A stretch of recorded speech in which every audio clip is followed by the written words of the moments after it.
Welcome back to the podcast. I'm thrilled to have Richard Spalding with me. Richard is a good friend. He's the president of Universal Asset Management. He's in Memphis right now. People know Universal Asset Management, UAM, as one of the premier aftermarket services providers. Deals a lot in the aircraft parts arena, airline support, and we're going to talk about aircraft values, the market, where things are now and where it's going. And it's going to be a great conversation. So Richard, thanks for coming on. Hey, Craig, thank you very much for having me. I really look forward to this conversation. So what's happening in the market? It's a little bit of you and I were chatting a little off before we hit record. The market, COVID kind of disrupted it for a while, but it really hasn't disrupted it. But, I suspect a tidal wave is coming. I agree that the market, let's just start with the pre-pandemic situation that we saw, right? Pre-pandemic, the sky was blue,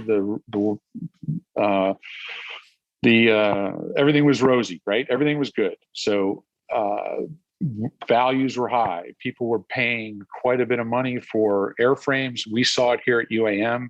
We were in that market. We bought quite a few airframes back in 2018 and 19 and the beginning of 2020. Hindsight, would I like to go back and trade out those 2020 airplanes that I bought? The airframes? Yeah, I think I would like to do that, but I can't. We ended up doing it. But when you look at the fact that the pandemic comes and all of the airplanes that start to get parked, you and I off air, we were talking about the number of airplanes that are parked on the ground and what effect is that going to have? So when you see what has transpired over the last year and a half and the number of airplanes that are parked, you have to think that those are going to have that is going to have an impact on the value of airplanes. And I'll say airplanes as a whole, not just airframes, but airplanes as a whole. And we're seeing that today at UAM.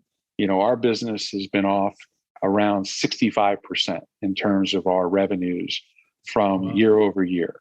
And that's a big number to have to swallow. And that is airlines aren't buying, OEMs and MROs aren't buying for feedstock or for parts to sit on the shelf. Everybody can't afford that anymore. So we're seeing that today. So when I start to see that effect and what it does now in the market, we're looking at valuations of airframes probably in the same kind of, I'll call it 35 to 40%, 50% lower than they were pre-pandemic. So where am I going with this? To your point is when I see all of this dynamic in the marketplace and the changes that are taking place and the value degradation that is taking place compared to pre-pandemic. And then I hear about deals that are being done at pre-pandemic levels. I have a real disconnect that that I think the market's trying to figure out, what does that mean? Mm-hmm. So that's one of the big things that I'm looking at when I look at values. I look at values from the bottom up. I don't look at it. We talked about this just a minute ago, Greg, where we got values from appraisers, right? That's a good number. You can give it to a bank or somebody and say, here's what they think. And it's all predicated upon a willing seller, willing buyer, the whole deal. But I look at it another way. I look at it and say, what's the value of this asset at the end of its term? And then kind of work my way up from there. Does it have a lease? Can it have a lease extension, 3 years to get it to part out, things like that. And I'm not able to put my head around how people can start to pay or continue to pay pre-pandemic pricing when the values of assets have declined like they are. It's interesting. Like I talk to people, and the narrow body market has essentially held up. The values of the narrow body airplanes, the new gen 737s, the A320s, 321s, they've held up pretty well so far. But they have, but let me say this again. There's a lot of airplanes that are still parked on the ground that have nothing, as you and I have talked about, nothing has happened to them yet, right? They're parked. They're waiting to see what's going to happen to them. So when you start to look at the order book of the EO and the MAX, and you look at the number of airplanes that are parked, are those 737 NGs or older A320 COs and 321 COs, are they actually going to go back in the air? That's where I think you and I will see kind of a dynamic that'll change in terms of the values. Yeah, there's great, not an industry secret, but great Wall Street Journal article not too long ago was talking about Airbus was, hey, look, you ordered it. Yeah, we built it. You're taking it. No, we're not deferring. We're not deferring. And they held the line. Correct. And okay, so you got new airplanes going out, new airplanes rolling off the assembly line. They're going somewhere. You've got older airplanes that are, sitting either waiting for a new home or whatever. So now you've got this market that's getting. New airplane, new MAX deals. I've heard them, can't confirm it because I've only heard it, but I've heard it in enough places that I believe it, under $40 million. And then you start to compare that with, as you and I talked, the lease rate, being, comparable to a CO, a 6-year-old or 7-year-old CO, or a 737 NG. And are they really going to say, oh, I'm going to keep the 737 NG or get an NG or a CO when I could get a NEO or a MAX for roughly the same price in terms of a lease rate? And as you said, as we've talked before, then you get into the fuel burn savings and all that, and all of a sudden you're like, why would I go and take an older airplane when I can take a brand new airplane? And I got not only that, I've got the warranty issues and all the other things that I can take advantage of in the first 1 or 2 years or 3 years. So I really, the dynamic and what I'd like, we are talking about the narrow body, right? Because the wide body, we can talk about that in a second. That's just a whole nother, that's a whole nother elephant in the room, as we say. Yeah. but on the narrow body, it's going to be interesting because those are, like you said, those airplanes have to go somewhere, right? The ones coming off the line. Boeing, Airbus are not going to stand back and say, "Oh, okay, I'm going to lower my production. I'm going to stop putting airplanes out the door." So, what always gets me a telltale sign of how that's getting pushed into the market is when you start to see the leasing companies, some of the bigger leasing companies, start to lease airplanes to airlines you and I have never heard of. Mm-hmm. In the old day, right? Pre-pandemic and what have you, would we really see some of the bigger guys leasing an 8-year-old airplane to a startup in some small nation, right? Yep. We wouldn't see that. What we're seeing now, though, is that these guys are getting pushed, right? Pushed down. So, like you said, they're dumping all the new airplanes in and say, here, you're taking these, right? Airlines, lessors. Now, these guys they got an airplane coming off lease. Oh, it's a 10-year-old airplane. It was on a 10-year lease. What am I going to do with it? I got to go find a place to put it. Well, now they're putting those 10-year-old airplanes, instead of putting it back at, let's say, a Lufthansa or an Air France, those 10-year-old airplanes are going to the Velo. second and yeah. I'm sorry. I had to throw that one out there. That's exactly, that's where it's going. I mean, it's like, so you said, it's a great time to start an airline. You can get cheap airlines and cheap capital and there you go. And you get decent airplanes. Whereas before you were looking at I got a 20-year-old A320. I got to worry about maintenance, the engines.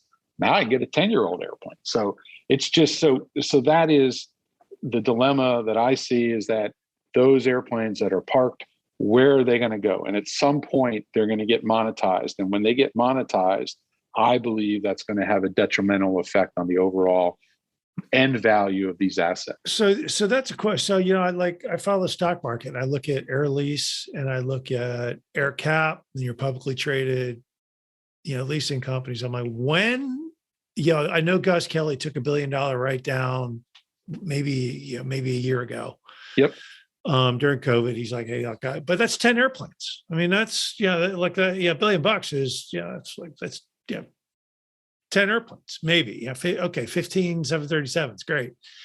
he's got 1,000 of it. And now he's got GCAS coming in. I'm like, what point does he have to do a mark to market accounting and say, all right, hey, look, a lot of this stuff I got is junk. A330s are what? 15. I'm hearing 15, 20 million bucks for an A330 right now. Yeah. A330. I mean, values have, have dropped 30 to 45%. I mean, it's crazy. And I think, and listen, I will never, those guys are smart guys, right? Oh yeah. All those big guys are smart guys. Right. And I'm not going to say that they're, going to have to take this big write down. I think right now, what is happening is what I've always been told, because I haven't worked at an AerCap or whatever, but what they have done is they continue to put them back out on lease to continue to have them operating so they're not sitting on the ground. Now, I don't know if that's the case today, right? In terms of, I haven't gone to look at AerCap's portfolio to say how many airplanes are sitting on the ground or not. But as long as you keep on thinking that there is a market there and that airplane can continue to fly, that can gets kicked down the road, right? It just, it's not sitting there and saying, oh, I've got 30 of them sitting on the ramp and I can't do anything with them. As long as they continue to find a home for them, even if it's a PBH or a very low lease rental, it's operating, it's not aircraft on ground to AOG. So they kind of kick that can down the road in terms of marking it to market. Right. I don't think he had any option last year because of what was seen kind of right away, that even the airplanes that were in the market and flying, the values were dropping. So I think like you said, the A330s were, you saw that rock just going to the bottom. So I think he had to make that decision, and I think it was the right decision for him. Right? He showed his investors that he's trying to be on top of things, and I think that was the right decision. Yeah, look, he's probably the smartest guy in aviation. I mean, quite frankly, I mean, it's like, I'm not going to argue with that. And I'm not an accountant, and I'm not a GAAP guy, and I'm not a CFO. And but it's like a dilemma. You go, wow, this guy's got 1,500 airplanes now, plus he's got the GCAS portfolio that they're bringing in, and that's a big elephant to swallow. And so I think to that point, and this is not just about AerCap, but let's put all of the big lessors in that bucket, that their deal is two things, right? Trade. They have to trade assets. That's one of their big pieces, that they have to trade assets. And two, and then putting aircraft that are coming off lease back on lease. So they assume that they have an airplane that they put on lease for 10 years. They then assume that it has another 5-year lease and another 3-year lease. Right. That's where it gets a little tricky, right? Because when we start to see airplanes that are being retired at kind of 14 and 15 years old, how long is that next lease period there? Is it really 8 to 10 years? Is it 5 years? That's where it's going to get tricky. So then what happens to me is you don't get far enough down the curve on the value, right, to be able to make up this, what we're seeing in terms of this degradation in value. If you can keep kicking the can down the road and get it out on lease for 5 years, another 3 years, another 3 years, you finally get to the point where you've written the thing off and it's down to nothing, right? Yeah, pretty much. At that point, you don't care. So that you just dovetailed into the dilemma that I see, is that useful life of the airplane. Somebody can still tell me that the useful life of an airplane is 20, 25 years. That's fine. But what is the real actual useful life when somebody's going to lease that airplane from you? Is it now 15, 16, 17 years? Because as I said, we're seeing a lot of airplanes that are coming to market. I mean, there's a dime a dozen airplanes being shown to us, 2006 vintage, that airframes are going to part out. They're taking the engines and they're trying to lease the engine somewhere else and do something like that. ACS, right? ACS has done a great job with what their business plan and what they tried, their model. And we've got those vintages being shown to us all the time. Yeah, look, the freighter market. The 737-800 freighter market's on fire right now. The A321 freighter market is picking up. A lot of people looking at that. Look, I think just e-commerce in itself, whacked out supply chains coming out of China. Those airplanes will probably be in a lot of demand. It's MRO capacity and the ability to cut the doors in and do the mods. It's holding that up right now. I think they will. At some point, though, I think they'll get to a cap. I can't tell you when that's going to be, but I do think there'll be a point in time where they'll get to the limit. But as you said, right now, 737-800, cargo market conversion market's great. A321, like you said, is getting online. 767s, right? Everybody's looking for 767s to convert.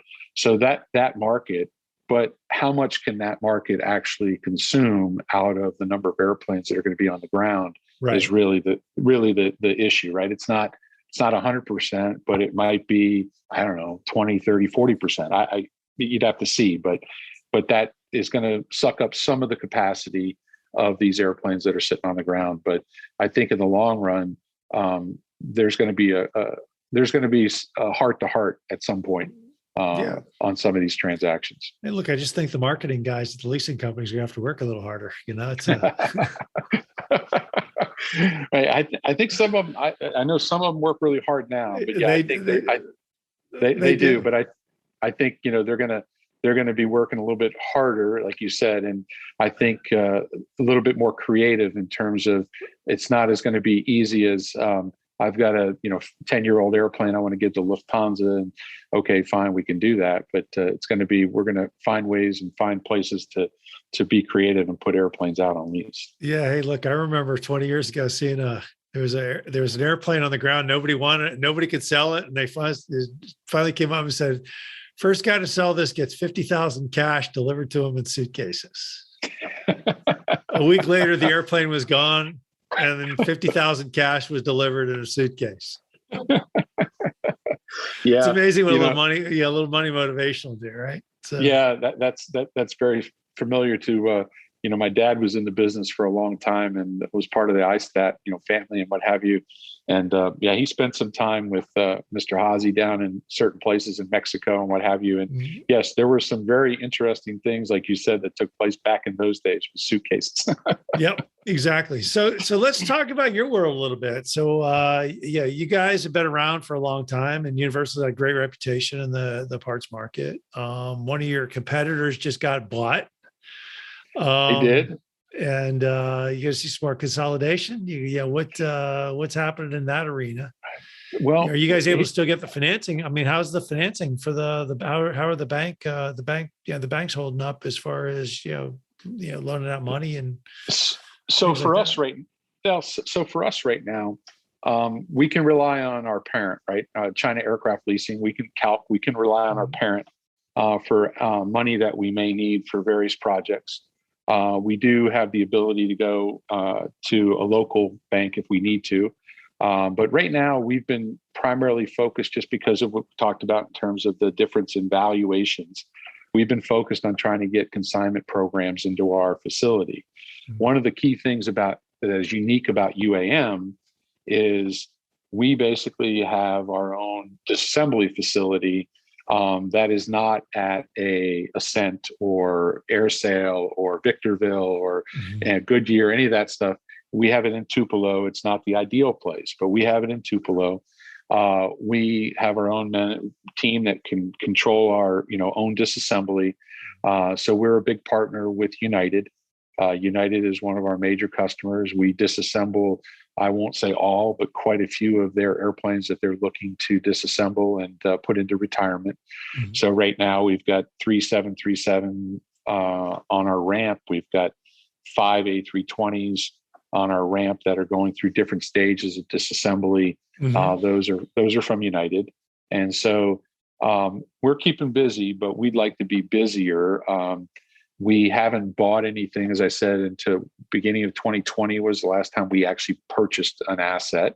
We've put some bids out on them recently, but there's still a disconnect between the bid and the ask, just because there are other people out there, I think, taking a stronger view on the future of the market. We have our system here where we track parts sales, quotes. I mean, so we have real-time information as it relates to what we think parts are worth.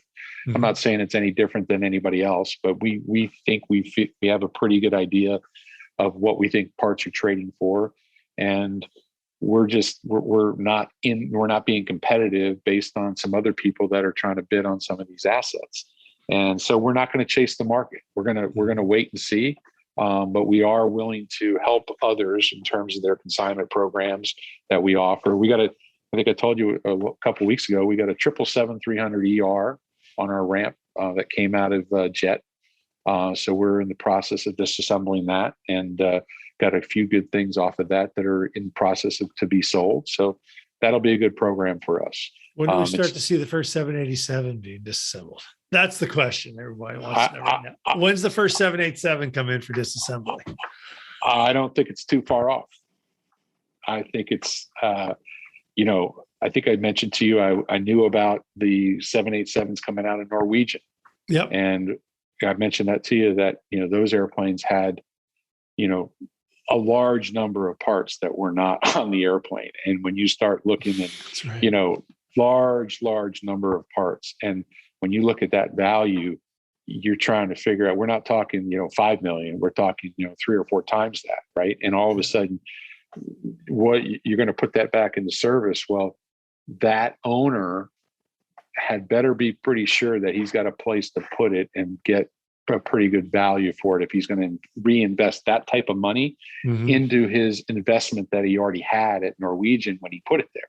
Mm-hmm. So those things, I couldn't give you the crystal ball exactly when, but I do believe that a 787 is going to be fairly soon in terms of going through a disassembly. That's crazy, isn't it? It is. You would never think about it that way, right? Never. I think about that. I mean, I'm old now. I think about the 787 or the 777s. They were just getting certified in the mid '90s. Like, hey, this thing's cool, and all of a sudden you see them. 10 years later, they started getting torn down at 10 years or 10 years old. You're like, wow, that's crazy. the 777-300ER we had was 12 years old, 2008 vintage, right? And that thing, go do the calculation of how much that cost, 12 years, and it's in part out. I'm not so sure that the investors really, the equity who's no longer there, right, thought that would ever happen and what have you. So that's something that is a dynamic that we're dealing with. Right now, we've got, to go back to your A300, A330 market, we've got parts that we bought A330s back over 19 and 20, and we've got 330 material that is pretty much, very hard to move, obviously, because those airplanes are sitting on the ground, a lot of them. I mentioned to you the market that I think is really there is the 747 market because of the cargo, right? If you 747-400 material is really in demand, and it's, you got the guys flying the cargo, flying the heck out of their airplanes. So that market is really done well for us. We just parted out 3 of them for United, and the program has done quite well for us. That's the interesting. That's where some of the opportunities are. I was talking to some guys down. They're repairing old CF6 -50s and PW4000s. They're like, hey, look, we see the market. The market is it's a niche for us. You got operators in Europe. You've got operators that are flying 1 or 2 of these airplanes, in their fleet, and they need engine parts. That's the key, right? The key, as you said, I know a few of them that have their niche, right? They have their niche in certain assets, and if they can keep their pulse on that, then they can be the ones that, can make it through and do quite well. When you start to get dynamic and start going outside and growing this, you don't have a focus on one thing. And that's what we've tried to do here is we've tried to basically kind of pull things in and say, what do we really want to focus on? What do we think we need to really look at? And so are we really going to chase somebody that's offering a 18-year-old 757 for sale. No, because I mean, not to say the market's not there, but we have 3 of them on our ramp, right? We're disassembling 3 of them. We don't need those. Can we? Yep. Do we want to look? Do we want to look at A321s? By all means, we want to look at A320s, just like everybody else does. But we'll look at it. We'll look at it in 2 lights. We'll look at it in whether we want to part it out if we can get it for that value, or our parent company, Calc, would like to look at that in a conversion type program. So that's where we kind of have a little bit of extra oomph, because we can look at the 321s and say, okay, we can either do this or we can do this, and let's figure out where we are relative to the buyer's expectation or seller's expectations, and then we'll figure out what we can do. Yeah, I love, it's a guy out in California, is a good friend of mine, or actually in Portland, Oregon. He's got 15 MD-87s that they use for fire, during fire season. Yep. And he's like, yeah, we bought them for like nothing. I mean, literally, nothing. And he's like, but they're the best airplane in the world, and we want more. Now the question, he's like, where do we do? Where are we going to get the engines? They can buy you can get a whole bunch of JT8Ds right now, but they calendar out. You can't pickle them forever. It's like, he's like, yeah, that's going to be I'll be retired, but that's going to be something, that's going to be somebody else's problem, but that's going to be an issue. And he's like, we don't know what the next airplane, due to CG and just conversion capability, whatever else. The MD-87s are phenomenal airplanes. So. Well, you get guys like that. You get the guys that are dealing, I'll be honest, that are taking, still have 727s or 737-300s in Africa, right? Yep. They're doing the same thing, right? They got a niche market. They're putting them in there, and then they keep on trying to find, as you said, the parts, the engines to support that operation. And once you get it into a place like that, do you really think it's going to come out? It's probably not going to come out. No. They probably have nothing into it, so they're just cashing a check every month and trying to support it the best they can. So yeah, and the niche markets like that, and those guys can do quite well if they find that right niche. So where are the opportunities? I mean, the market's probably going to be a little log jam for a while. Yeah. But the airlines will start to fly again. I mean, Europe is going to, look, if you think we had cabin fever in the United States this summer, I can't wait to see Europe next summer. Yeah. But our opportunities for us are going to be, we're out, I should say, looking to assist the airlines in their retirement programs, right? We're trying to figure out how can we be assistance to them, because as you look at them, people are doing RFPs and all that, and we're trying to find ways in without the RFPs, right? Because we can go in and offer to do things on their inventory. We can do things on assets that they might want to retire. We can be their partner on that. So that's the opportunities that we're trying to follow up on. And we've got quite a bit of, I say, interest. I'm not going to sit here and brag and say we got a lot, but I mean, there are people that are coming to us looking at programs that we want to try to put in place. And the tie-in that we have is that we're using our big brother at Calc to help us as well, because they have the relationships with the airlines that they deal with in the market where they're leasing airplanes. So we're trying to put a tie-in together there where we can be an assistance to Calc as well when they go to place airplanes. So that's a little dynamic for us that we like to kind of try and figure out how we can get into an airline and play in that field with Calc's assistance, because they're putting new airplanes on lease there. Is there a way to, I mean, obviously the parts market is sort of semi-transactional. A lot of people try to get into power by hour type stuff, but that gets, that's not for the faint of heart either. Is there any way that you can take the lumpiness out of the transactional part sales and make it programmatic, or does that just get really, really complicated? I wish I could, right? I mean, that would be great. But I think, to your point, there are people that have tried to do that and are doing that through, as you said, the Power by the Hour program. What does that mean, though? That's capital intensive, right? You have to have a lot of parts on the shelf. You have to, the management of it. I mean, when I was at one of the OEMs that I worked for back in the day at Fairchild Dornier, we had airplanes that we were taking back out of PSA Airlines back in the day. And people, this will date us if people know, oh, who are those guys? But anyway, what we did as a manufacturer was we did exactly that. We put the airplanes into United and we provided a manufacturer's PBH program. Okay. All I can say is that the administration of that program was a complete headache.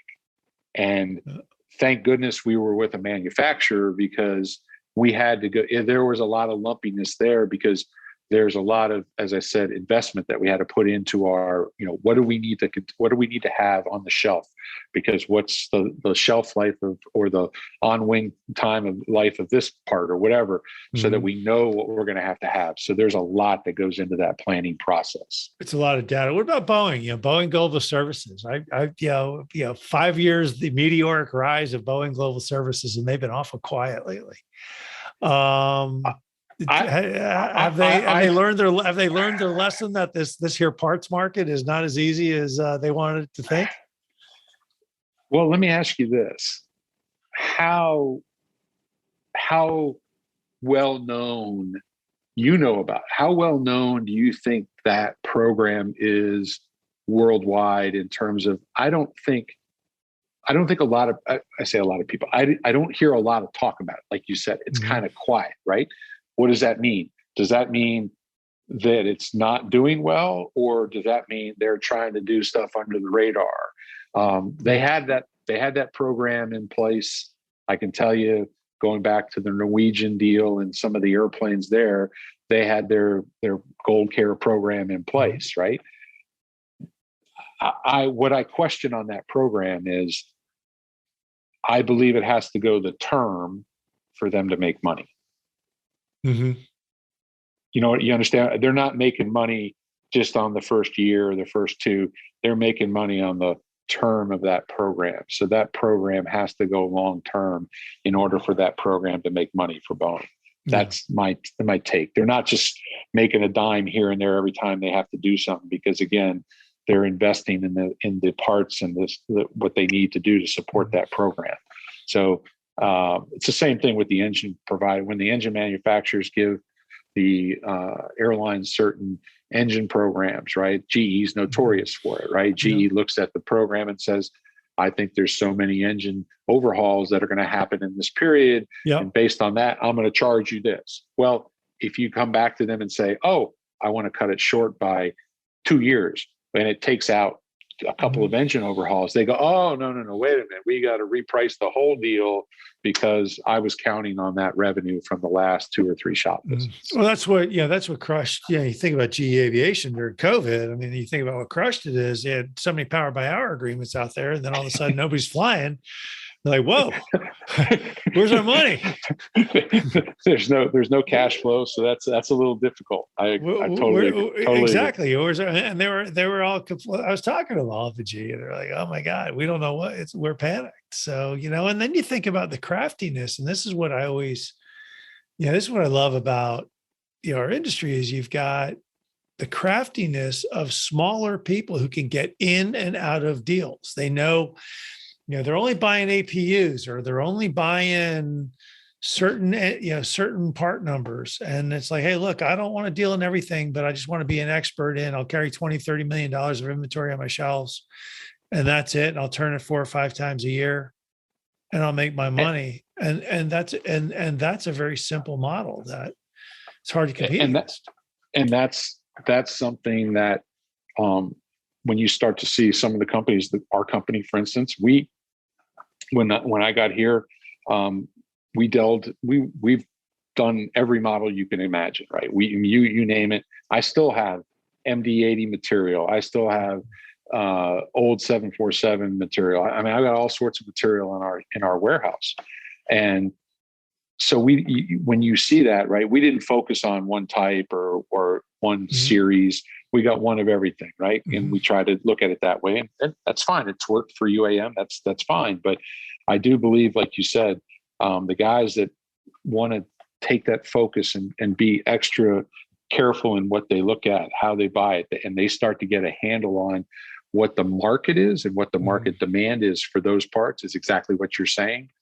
Those guys can be quite lucrative in their venture, because once you get a pulse on that market and know exactly, when are parts going to come due, how long do they stay on wing, and you start to look at the market and understand that I have those parts, they have that little niche they can do quite well. So there's, you guys are data. I mean, data has got to play a huge part in your business. That's everything to us, right? I mean, data, our business development team, as I said, tracks quotes, sales, you name it, anything that has to do with part values. We track all of that and we put it all into our system. And then I have an analyst that basically, he does a great job for me, that basically goes through that. We have a master control list that he basically updates. And so he basically can show the trading trend pre-pandemic on parts. And then he has now what's happened over the last year and a half, so that we know, and we have to explain this obviously to our management, right? Our parent company in Hong Kong, to say this part traded for this pre-pandemic, but look, we've seen the minimal trades that have taken place are here, and here's what the value is. And this is why we think this part should trade at X minus Y today, because this is the trend that we're seeing. So data it's all about data for us. And I'm trying, go ahead. Go ahead. I'm sorry. I'm interrupt you. No. I was just saying it's all about data, and keeping that data current is critical, right? Making sure that we have current information in there. And I'll be honest, I mean, there'll be times where we get parts. As I said, we've got all sorts of stuff back in the warehouse. Somebody calls up for an erroneous part, and we go, oh, well, we have it.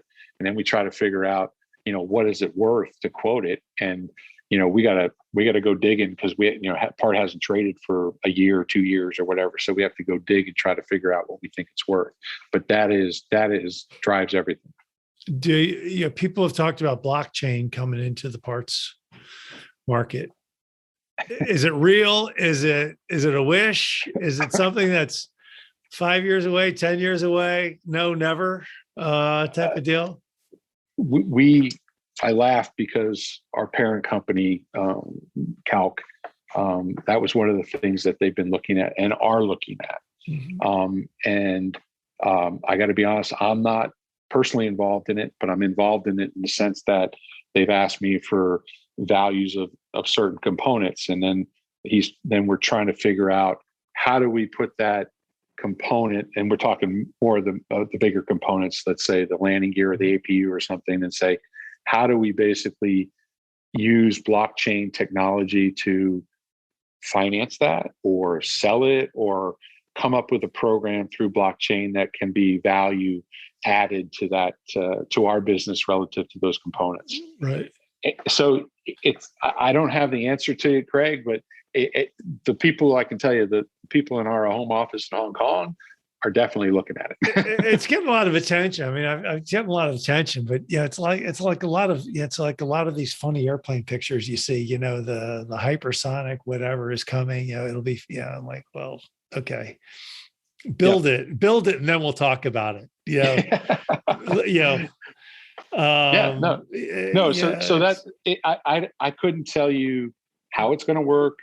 I just know that there are people smarter than I have ideas about how they think it can make it work. And so, we'll see if it comes to fruition. Great. And it can be of assistance to our business. That'd be great. So let's shift gears, and we'll make this kind of the final thing. We'll go. All right. So we got your 737s and A321s, A320s are going to be the staple of the narrow body market. I suspect the A220 and the E-jets will probably get some more attention down the road. But for the most part, I think the A320, 321, or the MAX and the A321 are going to be the staple in the narrow body market. The wide body market, is it the 787 and the A350, or what? So when we do see the world come back, which it will, where do you focus to get an early run on the future opportunities? So I'm going to start at the lower end, right? Where you were started. Cause I do believe that you've got the A220, you've got the E195, E175. I mean, those assets, I think you've seen it in the last year and a half, have played a critical role, right, for the airlines, especially for us in the US, right? I've traveled pretty much throughout since kind of middle of last year, coming back and forth to Memphis and what have you. And when you go to fly on United, when you fly up until recently, you fly Washington to Chicago, Chicago to Memphis, or to Houston and then to Memphis. You're flying a 170 or it is that airplane filled a void they can't put a big airplane on it because the demand wasn't there. Now they're backfilling now with 737-900s or whatever where they can on the major routes. But those airplanes, I think, will continue to see a good bit of demand over the next 2 to 3 to 5 years. And because I think the airlines saw the value, and the people, the passengers had no issues, right? They put out United's changed their airplanes to put out a pretty good product with those airplanes, even the CRJ 900, where they do a little deal, put the first class in and all that. It's a decent product.